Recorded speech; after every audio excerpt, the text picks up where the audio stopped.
ગુનાહિત ઇતિહાસ અને વારંવાર ગુના આચરવાની ટેવને ધ્યાનમાં રાખી સુરતની કાપોદ્રા પોલીસે કીર્તિ પટેલની પાસા હેઠળ અટકાયત કરી વડોદરા મધ્યસ્થ જેલમાં ધકેલી દીધી છે.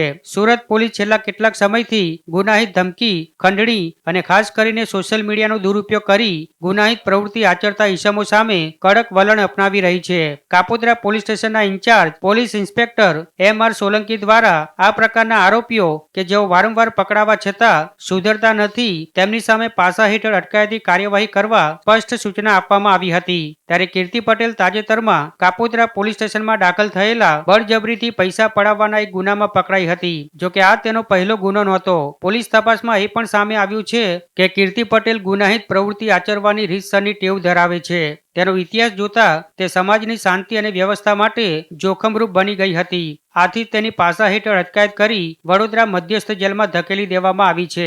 જણાવી દઈએ કે પાસા એક્ટનો મુખ્ય ઉદ્દેશ એવા આદતી ગુનેગારોને સમાજથી દૂર રાખવાનો છે જેઓ જામીન પર છૂટ્યા પછી ફરીથી એ જ પ્રકારના ગુના આચરે છે. સામાન્ય કાયદાકીય પ્રક્રિયા આવા ઇસમોને રોકવામાં અપૂરતી સાબિત થતી હોવાથી પોલીસ દ્વારા પાસા પ્રપોઝલ તૈયાર કરાયું હતું.